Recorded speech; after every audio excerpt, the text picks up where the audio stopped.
Ayan, good morning mga kasanay. Bali, tapos na natin itong project number 2 natin. Turnover natin bukas to. So, ikutin natin mga kasanay para pakita ko naman sa inyo yung nangyayari sa ating mga pinagsanayan. Ayan. Nasa labas po ako mga kasanay. Kukuhanan ko lang po itong dalawang anggulo. Ayan. Ayan pa, papasukin natin. So, bali ang kulang na itong mga kasanay, gate na lang. Tatapusin na lang ngayong araw yung pagkabit at saka yung pagkulay kasi naka-primer at naka-masilya naman na po ito. Ayan po. Bali, kakabit na lang nila yung cylindrical. Ayan po yung tinanim natin abang para sa cylindrical. Magaang na naman po ito mga kasanay, kala cylindrical lang ang ginamit natin. So, bali, tapos na ito sa loob. Ayan, yung garahe nila. Igatin natin yung loob, pasukin natin.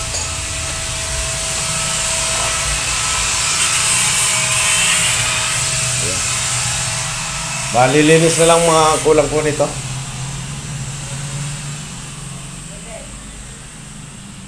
Ito yung sa yung sa exhaust ng ng range hood. Ito yung range hood. Yun yung balot ng exhaust niya. Ayan po yung kalan. Ayan. Ito naman po yung double tab na lababo.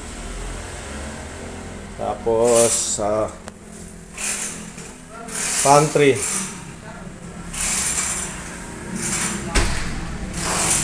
Ito po yung mga patungan lang ng mga oven ganon. Rice cooker diyan. Pwede yan diyan.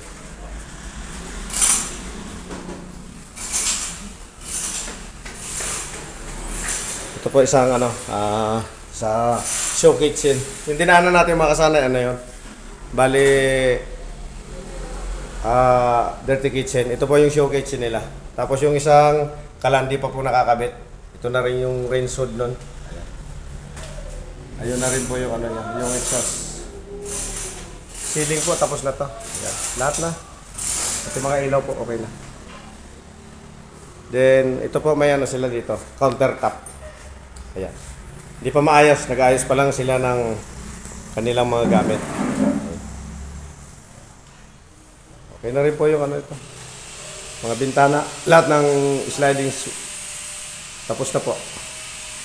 Ito po yung ito po yung uso ngayon, yung floated panel. Ayan. Hindi po halata na may pag nandito po kayo, hindi niyo po masyadong halata na may pinto. Pinto po yan mga kasanay ng na pinto yan ng CR. Ayan. Pag sinara po siya, hindi po halata na may pinto.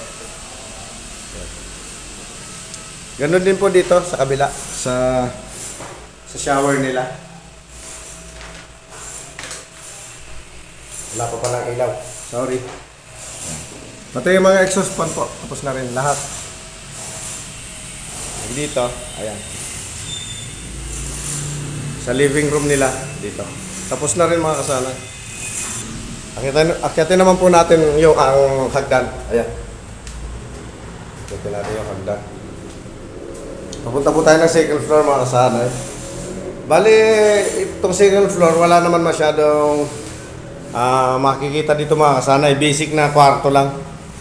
Talagang basic na kwarto lang. Tsaka may rin, may isa ring shower.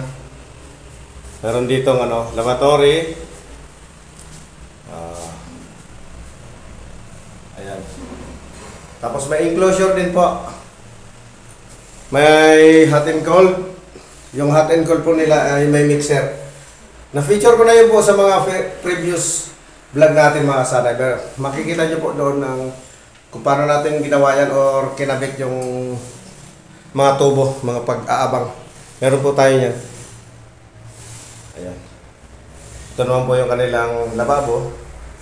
May urinal din po sila. Ayan. So maganda po yung setting ng banyo nila. Medyo maliit pero maganda po yung pagkakaayos. Dito naman po, wala naman po iba makikita dito mga kasanay. Basic na kwarto lang talaga. Ayan. So magulo pa, nag-aayos pa lang sila. Kahapon pa lang sila nag-umpisa maglipat. Mga kwarto lang naman po yan mga kasanay. Ayan. Room number 3, room number 4, ito room number 5 mga kasanay. So, akyat tayo sa 3rd floor. Ayan. So, bukas kasi mga kasanay, turnover natin ito. Ayan. So, ayan. Meron na rin silang mga sampay-sampay. Yung nasira nating sampayan nila, ayan mga kasanay, yung dalawa na yan. Ginawa nating tamper nung kasalukuyan nasa ground floor pa tayo. Nasira natin, ni-restore natin para hindi nakakaya sa may-ari. Ayan po. Ito po yung 3rd floor. Ayan. May canopy dito na ginawa na lang po pang yero. Pero yung kalahati po niyan mga kasanay, akyatin uli natin. Bale, may isa pa pong parang terrace doon. Ito po yung ano, ito po yung may isa pa pong CR dito sa taas. Wala nga lang pong shower pero may isang CR at may lavatory. Ayan. Ayan. Yung gripo po, temporary lang po kasi di pa nakakabili yung may-ari ng para dyan talaga. So ito po, may isang guest room dito. Ayan po. Tinambakan muna nila yung mga muebles nila at di pa sila totally nakapag-ayos mga kasanay. Ayan. Dito pa yung mga malalaking gamit nila. Tapos ito po yung mga set ng aircon.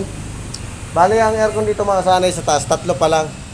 Dahil di pa naman umuwi yung dalawang titira doon sa 5 kwarto sa 2nd floor. 3 lang muna ang nilagyan ng aircon. 1, 2, at doon po sa kabilang kwarto yung isa. Ayun po mga kasanay. Ayun. Ayun ang pangatlong aircon.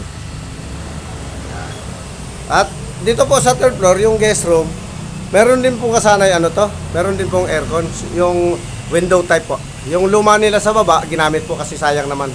Bagong bili lang daw yon. Pero hindi naman as in luma talaga. Bagong bili daw kaya sayang daw po. Tara po, akyatin natin yung ano, yung sinasabi ko sa inyo, parang matatawag nating 4th floor. Pero parang terrace na rin lang po yon. Ayan, akyatin po natin. Ayan po yung hagdan niya mga kasanay. Ayan, papunta doon. Ayan, against the light yata tayo mga kasanay. Di ko ano, ayan. Then, akyatin natin. Tapos tanawin na natin yung kagandahan ng view sa paikot. Parang sa tingin ko mga kasanay, dito sa bandang baba, ito na yung pinakamataas. So matataas lang yung banda roon kasi mataas yung lupa doon. Pero dito po sa ano, sa mga kapitbahay dito, yung mga kapatag na lupa parang nakadungaw na po tayo sa lahat. Ang ganda po ng design nitong bahay na ito. Simpleng kwadrado lang po, napakaraming kwarto. Pero pag sa labas po kayo, napakagandang tingnan tulad po nung inumpisa natin sa video kanina. So yun mga kasanay. Bali, nagpapasalamat po ako lagi sa mga suporta nyo sa panunood nyo po sa mga video ko dito po sa ating munting channel. Bali, nagpapasalamat pa ako kasi marami na rin pong views yung aking mga ibinahaging mga video sa inyo. So nakatapos po tayo ng isang project nang halos marami tayong nalaktawan na mga gawain dahil siyempre busy rin po, hindi naman lagi nakakapag-video.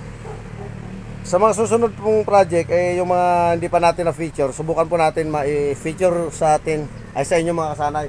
Tulad po dun sa kabila.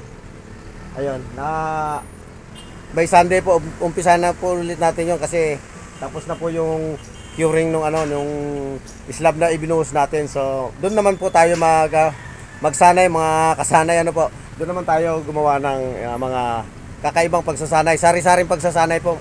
Basta po may kinalaman lang po sa construction, sa mga gawaing sibil. Yun lamang po mga kasanay. At siyempre, una po, nagpasalamat na po ako sa inyo kanina.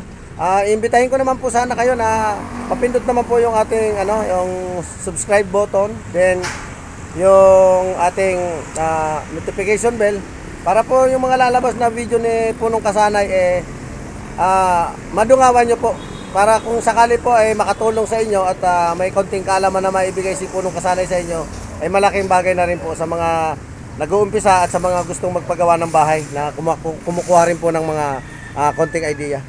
Yun lamang po, masalamat. Pansamantala po mga kasanay, ako po yung magpapaalam. Paalam po.